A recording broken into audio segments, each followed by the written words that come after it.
Hi hello friends வணக்கம். இன்றைக்கி நம்ம வாழைப்பூ குடமிளகா வச்சு நம்ம ஒரு தொக்கு பண்ணலாங்க. ரொம்ப நல்லாயிருக்கும். சாதத்தோடு தொட்டு சாப்பிட்றதுக்கு ரொம்ப நல்லாயிருக்கும். சப்பாத்தியோடைய சாப்பிட்றதுக்கு ரொம்ப நல்லாயிருக்கும். இது எப்படி செய்வதுன்னு நம்ம இப்போ பார்க்கலாம். ஃபஸ்ட்டு நம்ம ஸ்டவ் ஆன் பண்ணி ஒரு கடாய் வச்சுக்கிட்டோம். இப்போ நம்ம அதில் நம்ம இப்போ தாளிக்கிறதுக்கு நம்ம எண்ணெய் சேர்த்திக்கலாம். எண்ணெய் கொஞ்சம் சேர்த்திக்கிட்டோம். கடுகு உளுத்தம்பருப்பு கொஞ்சம் சேர்த்துக்கலாம். எண்ணெய் காஞ்சதுமே கொஞ்சமாக கடுகு, கொஞ்சம் உளுந்து,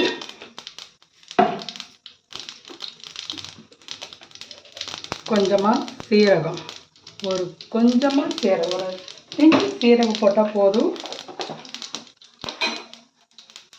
இப்போ வெங்காயம், தக்காளி, குடமிளகா கட் பண்ணி வச்சுருக்குறோங்க பொடி பொடியாக. இப்போ நம்ம கருவேப்பிலை கொஞ்சம் சேர்த்துக்கலாம்.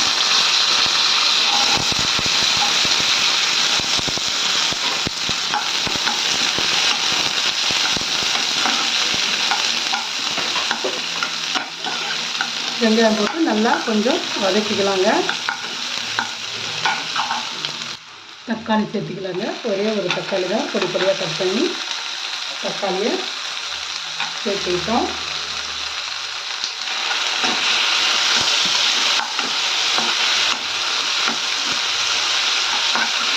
தக்காளி நல்லா கொஞ்சமாக வதங்கினா போதும். ரொம்ப வதங்க வேண்டியது இல்லைங்க, கொஞ்சம் வதங்கினா போதும். இப்போ வாழைப்பூ நம்ம கட் பண்ணி வச்சுருக்கோம்.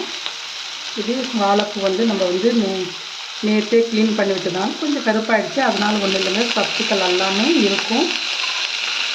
இப்போ இது வாழைப்பூ தண்ணியில் எடுத்து பிழிஞ்சு நம்ம போட்டுக்கலாம்.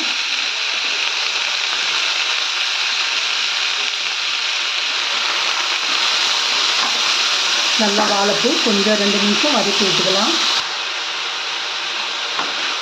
வாழைப்பூ நம்ம கொஞ்சம் வதங்கி விட்டுட்டோம். இப்போ கொஞ்சம் அதில் மஞ்சள் தூள் சேர்த்துக்கலாங்க.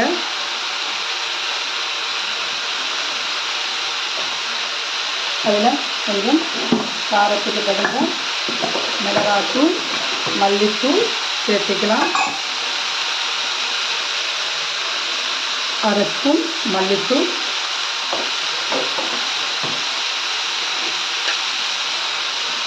மிளகாத்தூள் உங்களுக்கு காரத்துக்கு தகுந்த மாதிரி சேர்த்துக்கோங்க. நான் ஒரு 3/4 ஸ்பூன் மிளகாத்தூள் போட்டுருக்கேங்க.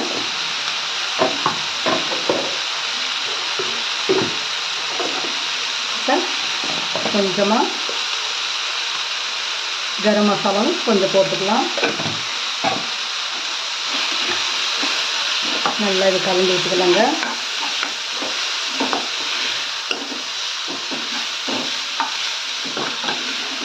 சூப்பராக இருக்கும். இது சாதத்தோடு தொட்டுக்கிறதுக்கு ரசம் வச்சுட்டு இது தொட்டுட்டு சாப்பிட்டா கூட ரொம்ப நல்லா இருக்குங்க.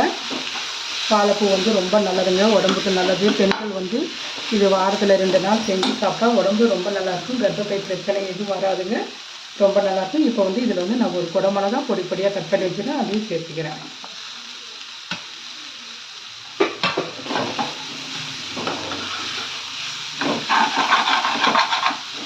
நான் ஒரு பாதி பூ தாங்க போட்டேன், ரொம்ப பூ போட்டேன். நீங்கள் 2 மிளகாய் அளவு நீங்கள் அதிக நம்பர் வீட்டில் இருந்தீங்கன்னா கொஞ்சம் அதிகமாக சேர்த்துக்கோங்க.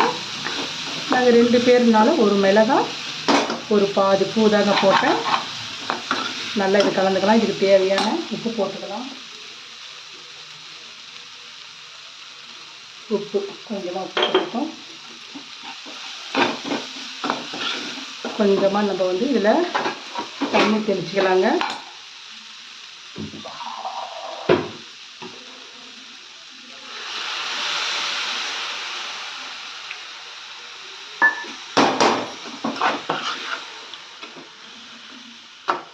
இது அப்படியே கொஞ்ச நேரம் நம்ம க்ளோஸ் பண்ணி வைக்கலாங்க.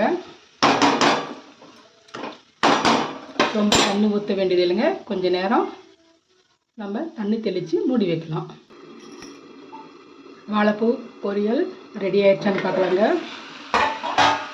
சூப்பராக ரெடி ஆகிடுச்சிங்க. பாருங்கள், தண்ணியெல்லாம் ஊற்றிடுச்சு. இப்போ இதில் நம்ம முட்டை கூட நம்ம சேர்த்துக்கலாங்க, ரொம்ப நல்லாயிருக்கும். முட்டை உடச்சி ஊற்றி அது செஞ்சோம்னாலும் பொரியல் ரொம்ப நல்லாயிருக்கும். நீங்கள் இப்படியே வச்சுட்டாலும் ரொம்ப நல்லாயிருக்கும். சூப்பராக இருக்கும். இது சாதத்தோடு நீங்கள் பிசைஞ்சு சாப்பிட்லாம், சப்பாத்தியோட வச்சுட்டு சாப்பிட்லாம். சும்மா ரசத்துக்கு, தயிருக்கு, சாம்பாருக்கெல்லாம் கூட நீங்கள் தொட்டுட்டு சாப்பிடுங்க, ரொம்ப நல்லாயிருக்கும். இப்போ இது மேலே கொஞ்சம் நம்ம மல்லித்தலை போட்டுடலாம். சூப்பரான வாழைப்பூ குடமிளகா பொரியல் ரெடி ஆயிடுச்சு. இதே மாதிரி நீங்கள் செஞ்சு பார்த்துட்டு எப்படி எங்கள் சேனலுக்கு கமெண்ட் பண்ணுங்கள், ஷேர் பண்ணுங்கள், சப்ஸ்கிரைப் பண்ணுங்கள், பிடிச்சிருந்தா லைக் பண்ணுங்கள். ஓகே, பாய்.